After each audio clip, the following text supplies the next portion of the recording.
ব্যক্তি থেকে পরিবার, সমাজ থেকে রাষ্ট্র, দেশ থেকে বিশ্ব সবকিছুর চালিকায় রাজনীতি। তাই রাজনীতি দর্শক নিয়ে রাজকাহন। সাথে আছি নাজনীন মুন্নি, নিবেদন করছে জিপিএ ইস্পাত।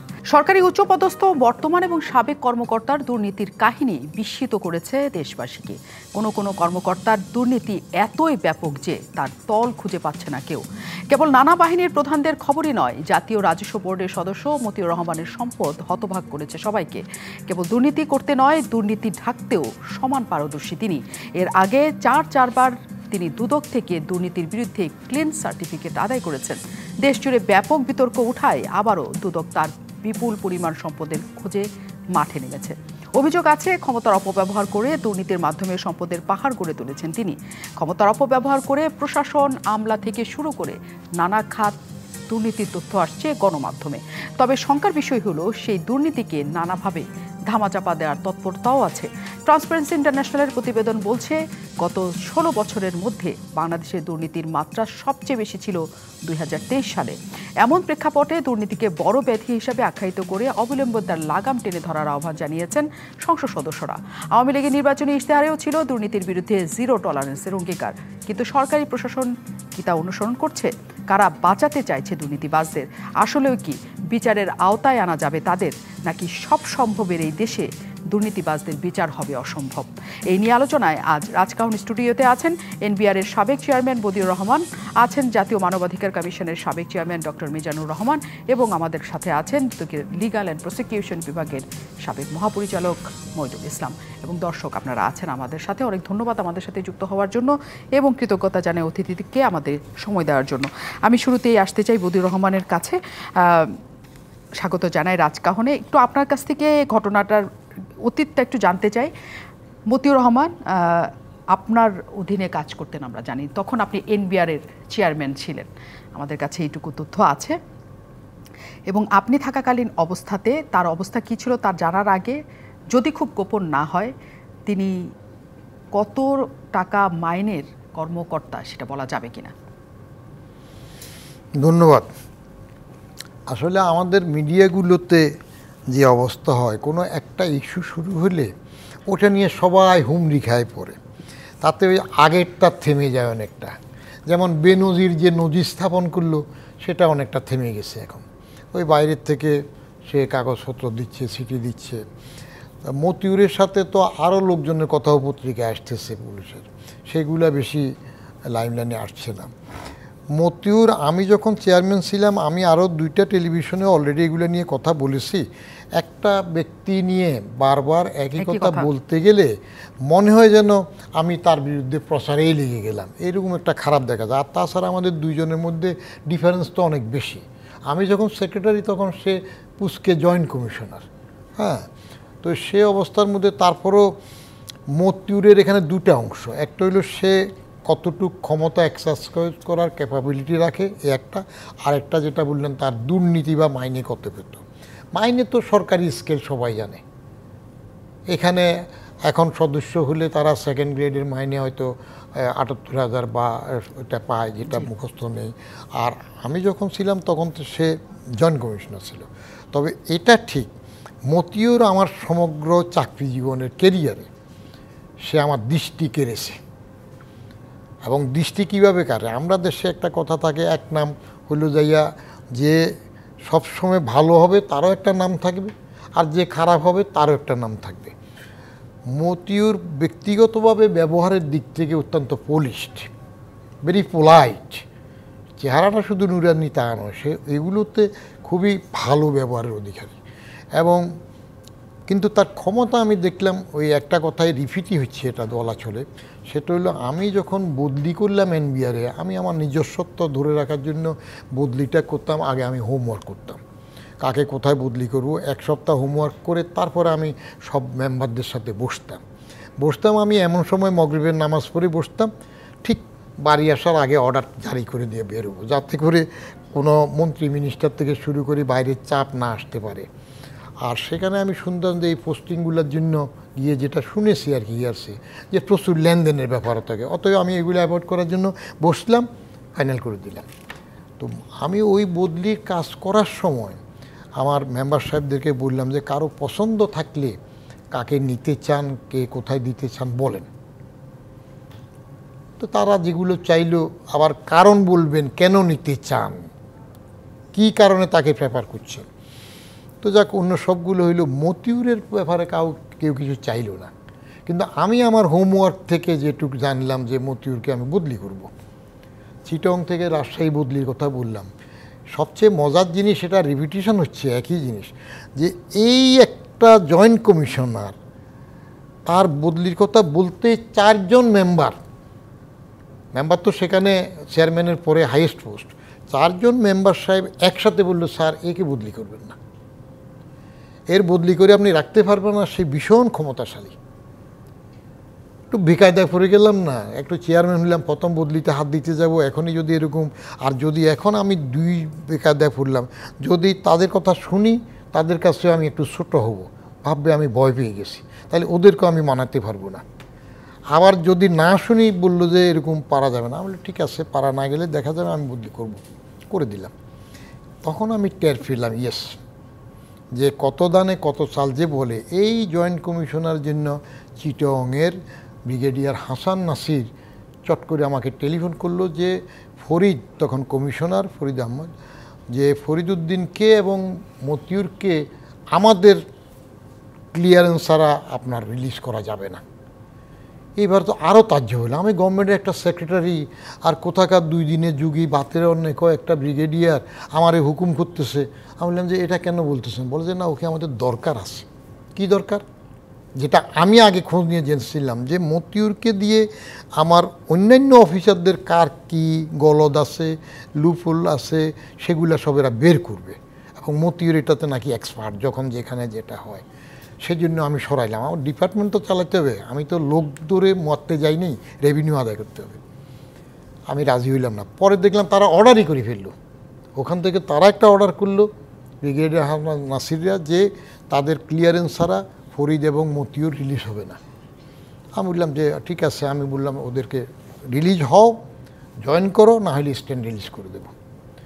তারপরে দেখলাম আরও মজা, এইবার ওখানে না পেরে আমার সাথে এবার দেখি মেজর জেনারেল সিনা ইবনে জামালি, সম্ভবত সিজিএস ছিল, উনি টেলিফোন করলেন যে এইটুক তো একটু রাখতে হয়।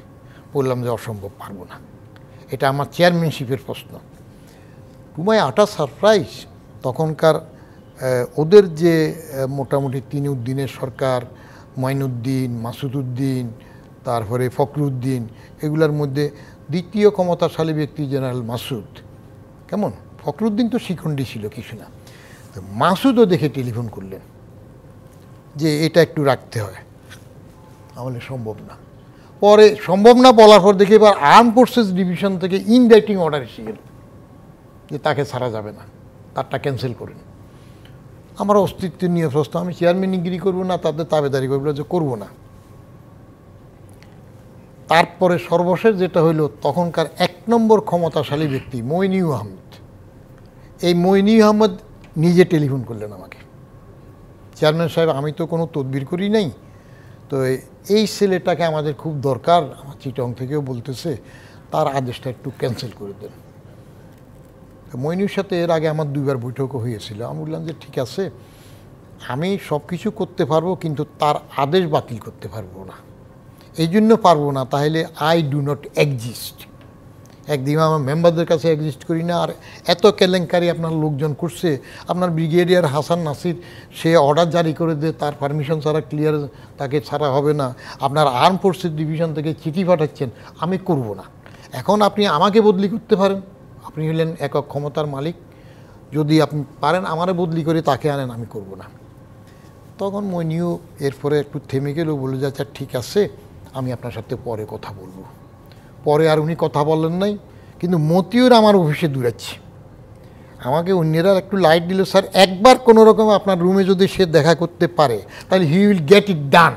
তার মধ্যে টেকনিক আছে, যেভাবে হয় করবে, কারণ সে অর্থমন্ত্রী কিবরিয়া সাহেবের বেডরুমে পর্যন্ত তার অ্যাক্সেস ছিল, ফাইন্যান্স মিনিস্টার অর্থমন্ত্রী সাইফুর রহমানের বেডরুমেও যেতে পারত, এমনকি সাইফুর রহমান সাহেবের ওয়াইফ মারা যাওয়ার পর কবরে ওর চাইতে বেশি বোধ তার ছেলেরাও কাঁদে নাই, কান্নাকাটি করছে। বলে যে আপনি যদি তাকে একবার আপনার রুমে এন্ট্রেন্স দেন তাহলে আপনি তাকে ফিরাতে পারবেন না, হি নোজ দ্যাট। বিভিন্নভাবে তার কলা কৌশল আছে, তা আমি তাকে ঢুকতেই দিলাম না। এরপরে সে আমার ধানমন্ডি 3 নম্বরের বাসায় চলে আসলো, নিচে এসে বসতে থাকলো, আমি উঠতে দিলাম না, আর বাধ্য হয়ে গেল আর কি। কিন্তু মজার বিষয় হলো আমি যতই ঠেকাই না, আমি চলে আসার স্বেচ্ছা অবসরে আসার সাথে সাথে ওই মির্জা আজিজের পেয়ারের মানুষ মজিদ, যারে চেয়ারম্যান বসানোর সময় তাকে খবরটা দিল, আমাকে বলে নাই, এবং মজিদকে বলেও দিল যে ডোন্ট ডাইভালজ ইট বিফোর ইস্যু। ওই মজিদকে দিয়ে আবার সে চিটাংয়ে গেল। এত বড় বড় মানুষের তদবিরের মানুষ তিনি কেন ছিলেন? মানে তাদের কাজে লাগতেন নাকি আসলে অন্য কোনো ঘটনা ছিল এই ব্যাপারে? আমি জানতাম, আমাকে যেটুক ব্রিগেডিয়ার হাসান নাসির বলেছে, এবং আমি তখন ওই যে মেজর জেনারেল হাসান মাসুদ চৌধুরী, যিনি দুদকের চেয়ারম্যান ছিলেন, স্যারের সাথে আমার কথা হয়েছিল। আমি বললাম যে কি আপনি স্যার সেনাপতি ছিলেন, সেনাপ্রধান ছিলেন, আপনার এইসব পুস্কা ব্রিগেডিয়ার সেক্রেটারি বুঝে না, মানে না, এটা কি বুঝে না, না এটা কি মার্শাল ল নাকি যে সবাই লাভ ডাউন করাবে? তো সেনা নির্দেশিত সরকার মার্শালের মতো কাজ করলে সার্থকই। তো উনি আমার সামনেও টেলিফোন করছিলেন, মাইক তুমি চেয়ারম্যান সাহেবের কথা এটা বলছো। তো ও যুক্তি দেখিয়েছিল, পরে এসে মাপচাছে ব্রিগেডিয়ার হাসান নাসির, যে তাকে দরকার চিটাং পোর্টে আমার অন্য অফিসারদেরকে ধরার জন্য, নাকি তাকে তারা মানে অন্য অফিসারের দুর্নীতি ধরার জন্য তাকে দরকার, এই কারণে এটা যুক্তি দেখাচ্ছিল তারা। এটাই যুক্তি দেখায়, এছাড়া আর কোনো যুক্তি দেখা নাই। তখন আমি বললাম যে একটা জয়েন্ট কমিশনার, এর জন্য আপনারা এত ফ্রেম প্রীতি পড়ার দরকার কি? কাকে নিতে চান অন্য পছন্দ বলেন, বাট তাকে আমি ট্রান্সফার করেছি, আই উইল গেট ইট ডান। এবং আপনি সেটা করেছিলেন, সেই গল্প নিশ্চয়ই আমরা আর একটু শুনতে চাই আপনার কাছে, কিন্তু তার আগে আমি একটু আরও কথা বলতে চাই আমাদের অতিথিদের সাথে। মিজানুর রহমানের কাছে আসি। যে পরিস্থিতি আসলে তৈরি হয়েছে, অবশ্যই সেটা অনেক সম্পদের মালিক যখন কেউ হয় অবৈধভাবে, ধরে নেওয়া হয় সেটা সম্পদ জনগণের সম্পদ, কোনো না কোনো অবৈধ উপায়ে তিনি সেটা অর্জন করেছেন। ৭৮,০০০ টাকা মাইনের কোনো সরকারি কর্মকর্তার কোনোভাবে সৎ উপায়ে ৬৫ বিঘা জমি, এখনও পর্যন্ত যতটুকু পাওয়া গেছে ৮টা ফ্ল্যাট, 2টা বাড়ি, 2টা রিসোর্ট, এগুলো আপাতত পাওয়া গেছে 1-2 দিনের তদন্তের মাথায়, তার মানে আরও কিছু পাওয়া যাবে। এই সম্পদের উৎস কেমন করে, কোথা থেকে আদায় করা সম্ভব? দেখেন, আপনি যে প্রশ্ন করেছেন এগুলো হচ্ছে ধাঁধার মতো, বুঝলেন? এই ধাঁধার কোনো উত্তর খুঁজে পাওয়া একজন শিক্ষকের পক্ষে, আমার মতো একজন শিক্ষকের পক্ষে সম্ভবই নয়। কেননা আমিও ঢাকা বিশ্ববিদ্যালয়ের সিলেকশন গ্রেডের প্রফেসর হয়ে ওই ৭৮,০০০ টাকা স্কেলে আমি বেতন পেয়েছি। কিন্তু এখন যখন শুনি যে ওই বেতনে চাকরি করে অঢেল সম্পত্তির মালিক, তখন আমার কাছে ওই ধাঁধাই মনে হয় যে কোন, মানে আমি কোথায় ছিলাম এতদিন, এবং কোন ধারণায় বশবর্তী হয়ে কি আমি কি আর কি, বা কে আমি, এই প্রশ্ন করতে ইচ্ছে করে। তো আমি একটু পিছনে, যে আপনি যে প্রথমে বললেন যে এই যে দুর্নীতির লাগাম টানা প্রয়োজন এসছে এবং সেটা সম্ভব, লাগামটা তো ছিঁড়েই গেছে। টানবেন কোত্থেকে? টানা নাই কিছু, আর ও ছিঁড়ে গেছে। নতুন করে যদি শুরু করতে পারেন, এবং নতুন করে শুরু করবে কারা? জনগণ শুরু করবে। যদি এইভাবে চলতে থাকে দুর্নীতি, এবং সেই দুর্নীতি কথা আপনি বলবেন, তখন যদি খুব দায়িত্বশীল পর্যায় থেকে বলা হয় যে আপনারা দুর্নীতির বিরুদ্ধে কথা বলছেন, তার মানে সরকার উৎখাতের ষড়যন্ত্র হচ্ছে কিনা খুঁজে দেখতে হবে, এর চাইতে দুঃখজনক কিছু হতে পারে না। তাহলে কি আমরা দুর্নীতি নিমজ্জিত থাকবো এবং সরকার এভাবেই চলবে? এভাবে কখনো সুশাসনের প্রত্যাশা করা যায় না, আইনের শাসনের চিন্তা করা যায় না।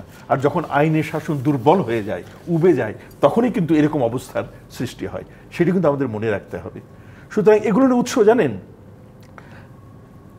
কিভাবে এগুলো আপনার দুর্নীতি হচ্ছে?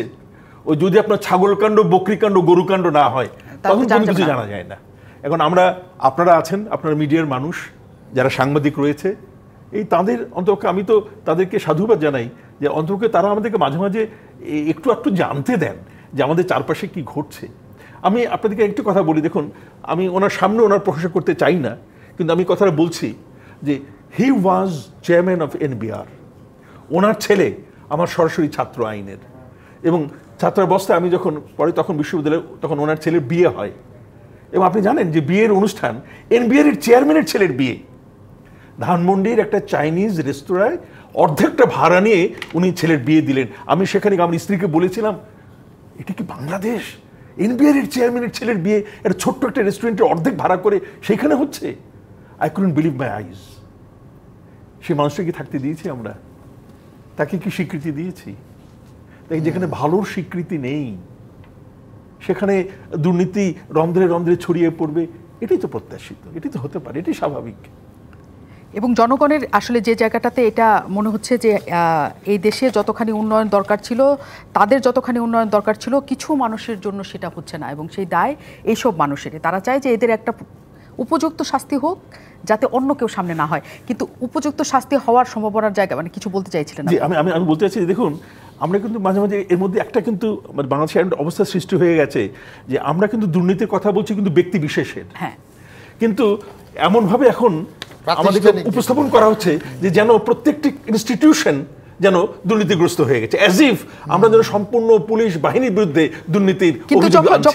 এগুলো কিন্তু খুবই দুর্ভাগ্যজনক। একদমই না, আমরা ব্যক্তি বিশেষের নামেই সবসময় কথা বলছি, কিন্তু যখন একটা পুরো বাহিনী বলবে যে কারোর নামে দুর্নীতি তথ্য প্রকাশ করতে হলে তাদেরকে যথাযথ প্রমাণ দিতে হবে, নানা কিছু শর্ত দিবে, তখন কিন্তু পুরো বাহিনীর উপর দায়টা পৌঁছায়। আমি বলছি যে এই কাজটি তারা একদম সঠিক করেন না। আমরা এই আলোচনা তো অবশ্যই আপনার কাছে আসবো। মহিদুল ইসলামের কাছে যাই। ওনার সাথে একটু যোগ করি, ছাগল কাণ্ড দিয়ে জিনিসটা হলেও সাথে এই কথাটা তো বলতে হবে, ছাগল নাচে খুঁটির জোরে, এইগুলো নাচছে। সেই খুঁটিটার চিন্তা আমরা করি কিনা আমরা আসবো। মহিদুল ইসলাম, অনেক ধন্যবাদ, আপনি আমাদের সাথে যুক্ত আছেন। দুদকের দোষ সবাই দেখে সবসময়, দেখে এই কারণে যে গণমাধ্যমে প্রকাশিত খবরের পরেই দুদকের সাড়া পাওয়া যায়, তার আগে কেন তারা কোনো কিছুর নজর দেন না? একটা হচ্ছে প্রথম অভিযোগ। দ্বিতীয় অভিযোগের কথা যদি আমরা তাৎক্ষণিকভাবে এখন ধরি, এই মতিউর রহমানের নামে একটা মানে পঞ্চমবার দুদক তদন্ত করবে এইবারে। জি হ্যাঁ, 4 বার দুদকের কাছ থেকে তিনি ক্লিনশিট নিয়েছেন যে তার কিছু পাওয়া যায়নি। মানে দোষটা কার? দুদকের, মতিউর রহমানের, আমাদের, নাকি আসলে কার? এটা কেমনে সম্ভব? এখন তো সবকিছু পাওয়া যাচ্ছে। না, ধন্যবাদ। দুদক আপনার অনুসন্ধান করে যে শুধু মতিউর রহমানকেই আপনাদের ভাষায় ক্লিন সার্টিফিকেট, দুদকের ভাষায় হচ্ছে যে পরিসমাপ্ত, তো শুধুমাত্র যে এক ব্যক্তির ক্ষেত্রেই করেছে তা নয়, এরকম আরও অনেক যাদের বিরুদ্ধে পাওয়া যায়নি। আপনার 14 নির্বাচনের পরে অনেকের এমপিদেরও নেওয়া হয়েছিল এবং সেখানে সবারই মাছ চাষ ইত্যাদি ইত্যাদি ছিল, প্রত্যেকেরই আপনার ছেড়ে দেওয়া হয়েছে, কিছু হয়নি। তো সুতরাং এই এক ব্যক্তির ক্ষেত্রেই যে হয়েছে তা বলা যাচ্ছে না। দুদক এটি যার বিরুদ্ধে পায় না তাকে তো ছেড়ে দেবে, সেটাই কথা। এখন বলবার কথা কেন পায় না, যেভাবে করলে পাওয়া যায় সেইভাবে করে কিনা। আমার অভিজ্ঞতা হচ্ছে যে সেইভাবে করা হয় না। ধরুন এখানে দুর্নীতি, আপনি বলছিলেন প্রশ্নটা যে কিভাবে দুর্নীতি করে এই ৭৮,০০০ টাকার স্কেলের মানুষের এত সম্পত্তি হয় কি করে। আর এটার সাথেই, ওই উত্তরের সাথেই জড়িত থাকবে যে দুদক কেন এদেরকে ছেড়েছে। এগুলো দেখা যাবে পত্রপত্রিকাতেও দেখলাম যে শালীর নামে, শাশুড়ির নামে, তারপরে শ্যালকের নামে, স্ত্রীর নামে তো আছেই, এক স্ত্রী তো নয়, একাধিক, এদের নামে দিয়েছে। এবং তখন আলাদা আলাদা ইনকাম ট্যাক্সের ফাইল, এবং ইনকাম ট্যাক্সে আবার আইন করা আছে। আগে যা ছিল ওনাদের সময়ে, এখন তো আরও শক্ত করে দিয়েছে, বলছে যে নো অথরিটি, কেউ প্রশ্ন করতে পারবে না। তো নো অথরিটি বললে তো কোর্টের কাছেও তো ব্যাপারটা চলে যায়। তো কোর্টের কাছে গেলে কোর্ট বলবে যে না, আইনে বলা আছে যে কেউ প্রশ্ন করতে পারবে না, তাহলে প্রশ্ন করা যাবে না। এই যে সমস্ত সুযোগ সুবিধাগুলো নেওয়া হচ্ছে, যেটি বলছিলেন মতিউর রহমান সাহেব, সেই জায়গাতেও আসি, মিজান স্যারও বলছেন, আমাদের দুদককে কাজ করবার মতন সুযোগ দেয়া হচ্ছে কিনা। আমি দেখছি যে আইনগতভাবেই বাধা দেয়া হচ্ছে। একটা সময় ছিল যে সরকারি কর্মকর্তাদেরকে গ্রেপ্তার করা যাবে কি যাবে না, দুদক করতে পারবে কিনা। তো আপিল বিভাগ থেকে পর্যন্ত রায় হয়েছে যে দুদক পারবে, যদি ক্রেডিবল আপনার ইনফরমেশন, রিজনেবল সাসপিশন থাকে, তো গ্রেপ্তার করতে পারবে বিফোর মানে লজিং এজে হয়। কিন্তু আমরা কি দেখলাম, 2018 সালে সরকারি কর্মচারী আইন করে বলা হলো যে গ্রেপ্তার করতে গেলে অনুমতি লাগবে ইত্যাদি। তো তারপরে এই যে ইনকাম ট্যাক্সের এই আইনটা, এটা তো খুবই সর্বনাশা, যে যিনি বৈধ করদাতা তার চলে যাবে 25 থেকে 30-এ উঠে যাবে, আর যিনি অবৈধভাবে সম্পদ কামিয়েছেন তিনি 15% দিয়ে সবগুলো হালাল করে নেবেন, তাকে প্রশ্ন করা যাবে না। করা যাবে না। তো এখন আমি জানি না যে ছাড়ার ক্ষেত্রে এরকম ব্যাপার ঘটে আছে কিনা যে সেইগুলো সবই বৈধ করা আছে, স্ত্রীর নামে আলাদা ফাইল, এর নামে আলাদা ফাইল, কিন্তু এইগুলো ধরবারও কায়দা আছে। ধরেন স্ত্রীর কি পেশায় নিয়োজিত, তার যে মাছের ঘেরের কথা বলছেন জি, সেটার ইনভেস্টমেন্ট কত, আপনি তো শুধু লাভটা দেখাচ্ছেন, বাকি হিসাবটা কই, ইনভেস্টমেন্ট কত করেছিলেন, কর্মচারী কত খাটিয়েছেন, এই টোটাল হিসাবটা দিলে না বোঝা যাবে যে আপনার এই লাভটা হয়েছে কিনা। সেই হিসাব তো থাকে না, বা সেগুলো সেইভাবে দুদকের যখন অনুসন্ধান হয়, যেগুলোতে ছেড়ে দেওয়া হয় সেগুলোতে হয়তো বা এইভাবে দেখা হয় না। আমরা যদি এই প্রশ্নটা আপনাকে করি, ছোট্ট করে শুধু আপনার কাছ থেকে উত্তরটা নিতে চাই, যেহেতু আপনি সাবেক মহাপরিচালক ছিলেন রিগার প্রসিকিউশন বিভাগের, যারা তদন্ত করেছে 4 বার, তারা তো প্রতিবেদনে দিয়েছে তার কিছু নাই। এখন যারা এই প্রতিবেদন দিয়েছে তাদের বিরুদ্ধে তদন্ত করার সুযোগ আছে কিনা? অবশ্যই আছে, অবশ্যই আছে, এবং সেটাই উচিত কিনা? না, উচিত তো বটেই। যে তারা কি আপনার কিভাবে ছাড়লো, কোন গ্রাউন্ডে ছাড়লো, তার আগে প্রমাণটা হতে হবে এই তদন্তে, এই অনুসন্ধানে। আপনার এটা চলছে কিন্তু অনুসন্ধান। এই প্রসঙ্গেও আমার একটি বক্তব্য আছে যে দুদকের যে একটা কথা বলি, আমি একটু দ্বিমতি পোষণ করি আর কি। এখানে আপনি বলছেন যে এই যারা আছে তাদের বিরুদ্ধে ব্যবস্থা নেওয়ার একটা সুযোগ আছে, সর্বনাশের কথা কি বলেন আপনি? আসাদুজ্জামান সাহেবের ব্যাপারে যে তথ্য দিয়েছে তাকে বরখাস্ত করে দিয়েছে জেলখানা থেকে। আমরা সেই খবরও জানি। এটাই আমরা বলছিলাম, এই ধরনের তথ্যের সাথে সহায়তা যারা করেন তাদের বিচার তো অনেক দূরের কথা, বরং এই তথ্য পাচার করছে যারা, মানে যারা থাকতে পারে এই তথ্য বের করার ক্ষেত্রে, তাদেরকে এখন পড়তে হচ্ছে শাস্তির মুখে। তাহলে এই অবস্থায় শূন্য সহনশীলতা বলা হচ্ছে দুর্নীতির ক্ষেত্রে, সেটি আসলেও শুধু কথার কথা কিনা। আমরা বিরতির পর ফিরব। অনেক ধন্যবাদ দর্শক আমাদের সাথে থাকার জন্য। আমরা আলোচনায় ছিলাম এবং মহিদুল ইসলাম আমাদের সাথে ছিলেন। তার সাথে আমাদের কথাটা ছিল যে আসলে কেন এই তদন্ত যারা করে ক্লিনশিট দিয়েছে তাদের বিরুদ্ধে ব্যবস্থা নেওয়া যাবে না, নাকি যাবে? ব্যবস্থা নেওয়া যাবে যদি সেটাতে প্রমাণ থাকে যে তারা এই যার বিরুদ্ধে অনুসন্ধান করছিল তার বিরুদ্ধে মানে যথাযথভাবে অনুসন্ধান না করে তাকে বাঁচানোর জন্য এই কাজটা করেছে, তাহলে সেটি দুদকের তফসিলভুক্ত অপরাধী পড়ে। তাহলে তার বিরুদ্ধেও এই অনুসন্ধান নয় তো মানে মামলা হবে এবং বিচার হবে। আর একটি জিনিস আমি বলছিলাম যে দুদকের যে গতি, এই গতি এত স্লথ, এত সম্মুখ, নোটিশ করো, অনুসন্ধান করো, এর মধ্যে কিন্তু যাদের ভেগে যাওয়ার তারা ভেগে যাচ্ছে, যাদের সম্পত্তি ট্রান্সফার করবার তারা ট্রান্সফার করে দিচ্ছে। কিন্তু দুদকের বিধির ভিতরেই দেয়া আছে একদম পরিষ্কার করে যে যদি এই রকমের বিশ্বাসযোগ্য তথ্য প্রমাণ পাওয়া যায় তাহলে সরাসরি মামলা দায়ের করা যাবে। তো যেখানে একজন ব্যক্তির কিছু প্রপার্টি ক্রোক করা হলো, ফ্রিজ করা হলো, তাহলে কমিশন যখন এই দরখাস্তটা করছে তখন তো কমিশন স্যাটিসফাইড যে এই প্রপার্টিটা হচ্ছে তার অবৈধ সম্পদ। তারপরে কোর্টে গেল, কোর্টও আদেশ দিল, তাহলে কোর্টও তো স্যাটিসফাইড যে এইটা অবৈধ সম্পদ। তাহলে সম্পদটা কার? তাহলে সেই ব্যক্তিটা কি আসামি হবে না? তা তো মামলাই হওয়ার কথা, কিন্তু সেইটি আমরা দুর্ভাগ্যজনকভাবে দেখছি যে হয়নি। করা হলো যে নোটিশ করা হলো, তারপরে নোটিশ করা হওয়ার পরেই বলা হচ্ছে, যখন কেউ জিজ্ঞেস করছে যে সময় চাইলে দেবেন কিনা, তারা আগের থেকেই বলছেন যে সময় চাইলে আমরা দিয়েই থাকি। এইভাবে চললে তো আপনার যে দুর্নীতির খবরগুলো বের হচ্ছে, সাংবাদিকরা আপনাদেরকে জানাই, অভিবাদনই জানাই যে সাহসিকতার সাথে তো কিছু হলেও তুলে ধরছেন, তাহলে সেই অনুকূল পরিবেশ কিছুটা তো আছে। তাহলে দুদকের এখন উচিত হচ্ছে এই অনুকূল পরিবেশটাকে কাজে লাগানো এবং গতিটাকে বাড়ানো, ক্ষিপ্র গতিতে আসার দরকার।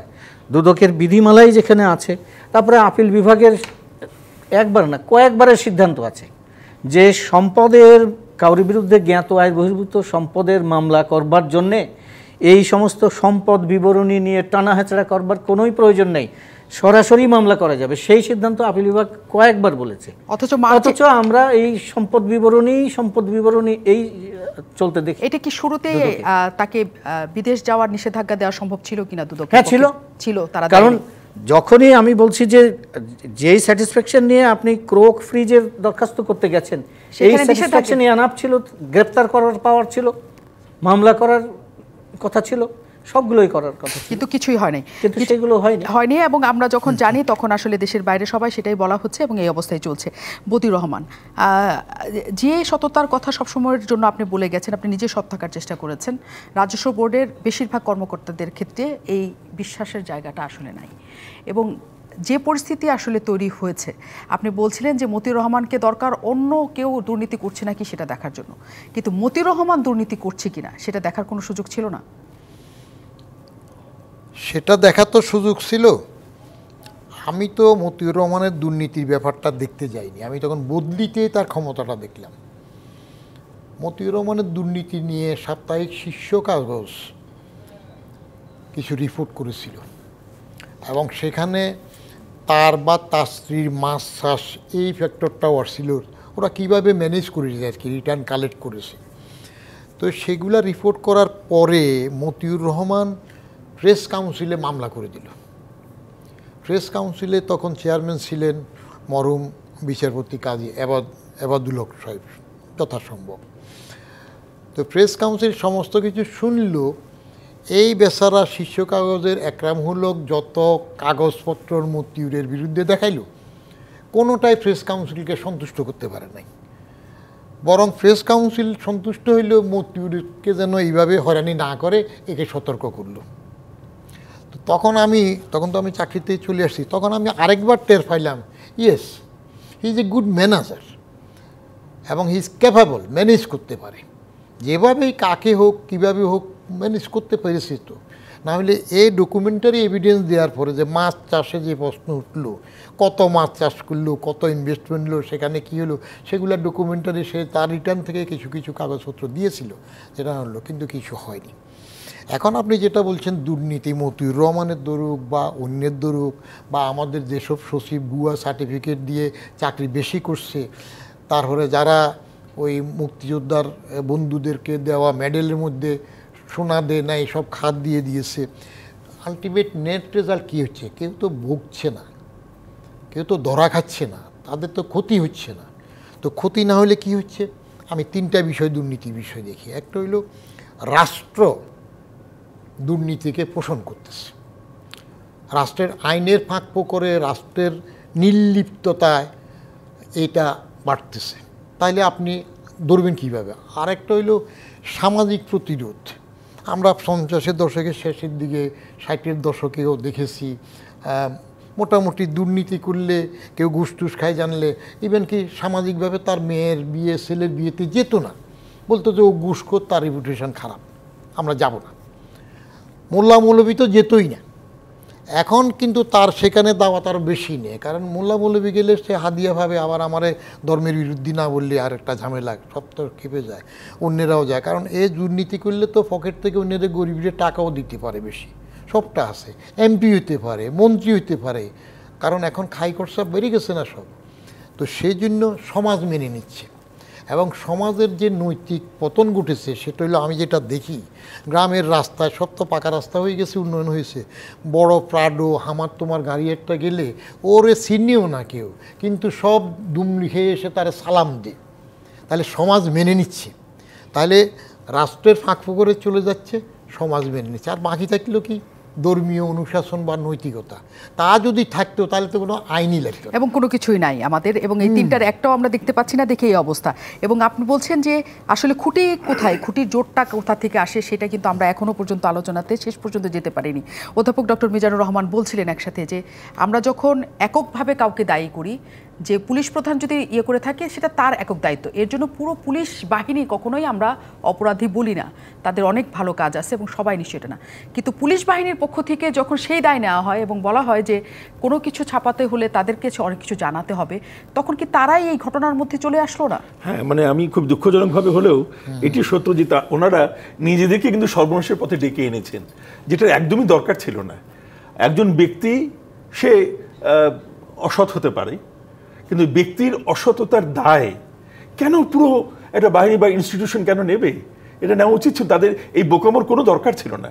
এতে করে যেটা হয়ে গেছে কি, যে সাধারণ মানুষের মনে একটা বলতে পারেন এক ধরনের একটা ইমপ্রেশন ক্রিয়েট হয়েছে যে তার মানে তোমরা বাহিনী ভাবেই বোধহয় তোমরা সবাই এর সঙ্গে যুক্ত, যার জন্য তোমরা একজনের বিরুদ্ধেও যে এটা দুর্নীতি পরায়ণ তার বিরুদ্ধে কোনো কথা শুনতে তোমরা খুব একটা ইচ্ছুক নও এবং তোমরা এরকম ক্রোধ প্রকাশ করছো সকলের সামনে। বা এরকম কি যে কিছু প্রকাশিত হলে আস্তে আস্তে এটা অনেক ব্যাপ্তি হতে পারে এবং অনেক একটা বের হয়ে যেতে পারে, সেই ভয়টাও কাজ করেছে? ইয়েস, এটিও অবশ্যই হতে পারে, যে এটি সম্ভাবনা রয়েছে। এবং এটি সম্ভাবনা যদি হয়ে থাকে তাহলে তো আমরা ভয়ঙ্কর একটা অবস্থার ভিতরে আমরা নিপতিত হয়েছি, যে তার মানে আমাদের এখন ওই মানে বলে যে কি আপনার উল বাস্তে সম্পূর্ণ কম্বলই শেষ পর্যন্ত কম্বল সেই অবস্থা যদি না দাঁড়িয়ে যায়, ওরকম হলে আমাদের রাষ্ট্রীয়ভাবে, সামাজিকভাবে, জাতীয়ভাবে আমরা কিন্তু ভীষণ একটা, আমি বলবো যে ক্রান্তিকালের মুখোমুখি হয়ে দাঁড়িয়েছি এই দুর্নীতির প্রশ্নে। এটাকে যদি আপনি যে ভাষাটা ব্যবহার করেছিলেন যে লাগাম যদি টানতে না পারি, লাগামটা দুর্বল হয়ে গেছে, আমি বলে গেছি যে লাগামটা ছিঁড়েই গেছে, কিন্তু এরপরও যদি প্রয়োজন হয় নতুন করে লাগাম তৈরি করে এটাকে আটকাতে হবে। এটার সাথে আমি একটু কমপ্লিমেন্ট করি যেটা বললেন। আমি ওই যে মর্নিং ওয়াকে হাঁটার সময় একজন ব্যাখ্যা দিচ্ছে কেন করছে, বলে যে একটার পর বেনজির যে নজির স্থাপন করলো, এরপরে আরেকজনের নাম আসছে, তারপরে আরেকজনের হিসাব আসছে, আরও দু একজনের আসতেছে। তো ওটা দেখে তারা আগে একটু সতর্ক করলো যে এবার তো আসতে থাকবে নিজেদের মধ্যে, অতএব আমরা চাপ সৃষ্টি করি, এরকম আশাটা যদি ঠেকাইতে পারি তাহলে তো একটা রক্ষা। আর বাহিনী যেটা বললেন, বাহিনীকে কেউ দোষারোপ করে না। এরশাদ যখন মার্শাল ল নিয়ে আসে তখন সেনাবাহিনীর দোষ না, এটা ব্যক্তির থেকে কিছু একজনে করে, সেভাবে করে, কমান্ডে আসে, তো পুলিশের মধ্যে বাহিনীর দোষ হবে। কাজে সেটাই যদি সেখান থেকে আসে এই ধরনের চাপের জায়গা, তাহলে আসলেও আমরা শেষ পর্যন্ত নিশ্চিত হতে পারি কিনা বিচার হবে। কারণ মহিদুল ইসলাম বলছিলেন যা যা কিছু দুদক করতে পারতো তার অনেক কিছুই দুদক করেনি, বাইরে নিষেধাজ্ঞা থেকে শুরু করে এখনো পর্যন্ত মামলাটা পর্যন্ত হয়নি। কাজেই আসলেও সবাই চায় কিনা যে এদের বিচার হোক, সেটা একটা বড় প্রশ্ন। এখন আমরা বিরতির পর তার উত্তর নিতে ফিরছি। অনেক ধন্যবাদ দর্শক আমাদের সাথে থাকার জন্য। মহিদুল ইসলাম আমাদের সাথে আছেন, সাবেক মহাপরিচালক, লিগ্যাল অ্যান্ড প্রসিকিউশন বিভাগ, দুদক। দুদক একটা সময় পর্যন্ত যে থেমে যায়, সেটা পারে না সরকারের সাথে, অশুভ শক্তির সাথে, অদৃশ্য হাতের সাথে, এগুলো নানা শব্দ আছে। কাজে দুদককে যে স্বাধীন হিসাবে এখন বলতে চায় সরকার যে তার মতো করে করতে পারে সমস্ত কিছু, আসলে তা না। না, স্বাধীন বললে তো ধরেন আমি সাঁতার জানি, জি, কিন্তু আমাকে তো পানিটা দিতে হবে সাঁতারের মতন, এবং যাতে দ্রুত সাঁতরাতে পারি আপনি বেড়া দিয়ে রাখবেন, ওর ভিতর দিয়ে আমাকে বলবেন সাঁতরান, এটা তো সম্ভব নয়। তো আমার মনে হয় দুদকের স্বাধীনতাও হচ্ছে সেরকম, যে কাগজে কলমে ওইভাবে দেয়া হয়েছে, কিন্তু পারিপার্শ্বিকতাটা তো আপনাকে দিতে হবে, জলটা তো দিতে হবে যাতে করে আমি সাঁতরাতে পারি। আমার যেটি অনুভব যে সেটা নেই বলেই এখানে ধরেন দু একজন ব্যক্তি যারা চেয়ারম্যান হচ্ছেন, কমিশনার হচ্ছেন, তারা তাদের মতো করে দায়িত্ব পালন করে যাচ্ছেন, কিন্তু ওই অনুকূল পরিবেশটা না থাকার কারণেই হয়তোবা সেই শত আন্তরিকতা থাকলেও পারবেন কিনা সেটাই একটা বিষয়। কারণ পরিশেষে দিন শেষে অনেকের ভালো হয়নি এরকম নজিরও আছে। সেই দিক থেকে আকেলমন্দকে নিয়ে ইশারায় কাফি, সেদিক চিন্তা করে যদি তারা থেমে যান, সেইখানটায় কি বলবেন? তার মানে ভালো কিছু করলে যে তার খারাপ কিছু হবে সেই উদাহরণ এই দেশে আছে, কিন্তু খারাপ কিছু করলে যে খারাপ কিছু হবে সেই উদাহরণ নাই। এই উদাহরণটা খুবই কম। এই কারণেই দুদক বুঝে শুনে এখন কাজ করে। শুধু দুদক না, সবাই বুঝে শুনে চলছে, সবাই। অধ্যাপক ডক্টর মিজানুর রহমান, সবাই যখন বুঝে শুনে চলবে, আসলে যে আমি কেন বিপদ ডেকে আনবো, আপনি যেমন বলছিলেন যে আসাদুজ্জামানের খবর প্রকাশিত হয়েছে বলে যে প্রকাশিত করেছেন তা তিনি বিপদে পড়েছেন, অন্য কিছু না। এরকম করে চললে দেশের আসলে সামনে কি? দেখুন, এটা কিন্তু আপনি খুব বড় প্রশ্ন করলেন, কেননা এই প্রশ্নের উত্তর কিন্তু এটি কিন্তু নির্ণয় করবে যে আমাদের রাষ্ট্র, আমাদের সমাজ এবং জাতি হিসেবে আমরা কোন দিকে যাব। আমরা যে স্মার্ট বাংলাদেশের যে স্লোগান আমরা দিচ্ছি এবং যে স্বপ্ন আমরা দেখছি, সেই স্বপ্ন আসলেই স্মার্টনেসের দিকে আমাদেরকে নিয়ে যাবে, নাকি শুধুমাত্র স্লোগানটি থাকবে এবং স্লোগানের ভিতরে একটা অন্তঃসারশূন্য একটা স্লোগান হয়ে থাকবে। কারণ যদি আমাদের স্মার্ট হতে হয় তাহলে কিন্তু দুর্নীতিগ্রস্ত একটি সমাজ কখনো স্মার্ট হতে পারে না, দুর্নীতিগ্রস্ত একটি প্রশাসন কখনো স্মার্ট হতে পারে না, দুর্নীতিগ্রস্ত একটি বিচার ব্যবস্থা কিন্তু কখনো স্মার্ট হতে পারে না। সবখানে কিন্তু আমাদের দুর্নীতির ঊর্ধ্বে থাকতে হবে এবং দুর্নীতির বিরুদ্ধে আমাদের সোচ্চার হতে হবে, এবং দুর্নীতি করলে যে তার পরিণতি ভয়াবহ হতে পারে সেই দৃষ্টান্ত কিন্তু আমাদের স্থাপন করতে হবে আমরা, এবং সেটি করবার দায়িত্ব কিন্তু যারা আমাদের রাষ্ট্র পরিচালনা করেন, যারা নীতি নির্ধারণীতে রয়েছেন, তারা কিন্তু তাদের সৎসাহস দেখিয়ে তাদের ইচ্ছাটা কত প্রবল, সেই প্রবল ইচ্ছার স্বাক্ষর যদি তারা রাখতে পারেন, তাহলেই কিন্তু আমরা সঠিক পথে আমরা চলব, এবং তাহলে নিশ্চয়ই আমরা যে স্মার্ট বাংলাদেশের স্বপ্ন দেখছি সম্ভব এটি হবে আপনার বাস্তবায়িত মনে হয়? হবে। সেটা সম্ভব হবে? দেখুন, অসম্ভব কিন্তু নয়। অসম্ভব নয়, কারণ কি যে আমাদের ইনস্টিটিউশনগুলো প্রত্যেকটা কিন্তু আইনগুলো পড়ে দেখবেন, আইনে কোথাও অত বেশি খোঁত নাই, দোষ নাই। দুদকের আইনেও কোথাও দোষ নাই, এবং আরও অন্যান্য আইনগুলো যদি দেখেন, মানে আরও অন্যান্য সংস্থা যেগুলো আছে রাষ্ট্রীয়, সেগুলোর যদি আইন দেখেন, সেখানে আমার যদি ইচ্ছা পরিবেশটাই হচ্ছে আসল বিষয়। আমি জাস্ট দুটো উদাহরণ দিই, আমি দুটো ভিন্ন খাতের উদাহরণ।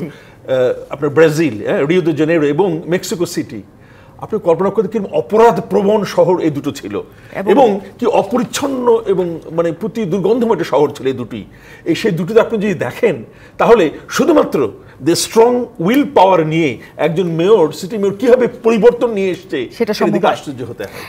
বদিউর রহমান, আসলে এই দেশের যে কথাটা বলা হয়ে থাকে যে আওয়ামী লীগ বলতে চায় যে দুর্নীতি সব জায়গায় আছে, এই দেশে থাকাটাও স্বাভাবিক, এটার কোন উত্তর আপনার কাছে আছে কিনা? এটা সাফাই গাওয়ার জন্য এই জাতীয় কথা বলা যেতে পারে, এগুলো একটা স্ট্যান্ডবাজি, কিন্তু অনেক দেশে আছে, আমারও থাকবে, এটা তো বলার দরকার নেই। আমার আছে কি নাই আমি সেটা দেখব। যেমন কয়েকদিন আগে একটা খবরে এক গণ্যমান্য ব্যক্তি বলতেছিলেন একজন সম্পর্কে যে তার বিরুদ্ধে অভিযোগ প্রমাণ না হওয়া পর্যন্ত তাকে দোষী বলা যাবে না। আচ্ছা, এটা এইটুক পর্যন্ত থামলেও ভালো হইতো। সাথে আরও যোগ করে দিতেছেন সে অনেক মিশন টিশনে ছিল, ওখানে ছিল, জাতিসংঘে ছিল, সব টাকা টুকা। তার মানে কি? তাহলে এটা লিডিং হয়ে যাচ্ছে বাইরের মানুষ, পাবলিকরে এত সদু এবং রাম ছাগল ভাবার দরকার নাই। কোরবানের ছাগলের কাণ্ড হইলেও পাবলিক বুঝে। তাহলে এটা ইঙ্গিতবহ বা সাফাই গাওয়ার মতো হয়ে যায়। তদন্ত হইলে বোঝা যাবে সেটা হইতো। আর বাকি যেটা ওনারা বললেন যে এত কিছু লিখার পরেও আটকায় না, চলে যাচ্ছে, বেসিক বাচ্চিও চলে যায়, রাজাকার বাচ্চিও চলে যায়। তো বেনজির যদি চলে যায়, আমার মতিউর যদি চলে যায়, অসুবিধা কি? যাচ্ছে তো। আপনার যেটা হইল রাজনৈতিক সদিচ্ছা কতটুক প্রবল হবে, দেয়ার লাইজ দ্য পয়েন্ট। এবং সেই কথাটাই সব সময় বলে আসছে আওয়ামী লীগ সরকার, যে তাদের সদিচ্ছা অনেক। আমরা আসলে কবে সেটার প্রমাণটা অন্তত দেখব সামনাসামনি, আমরা সবাই সেই অপেক্ষাতেই বসে আছি। অনেক ধন্যবাদ দর্শক সাথে থাকার জন্য।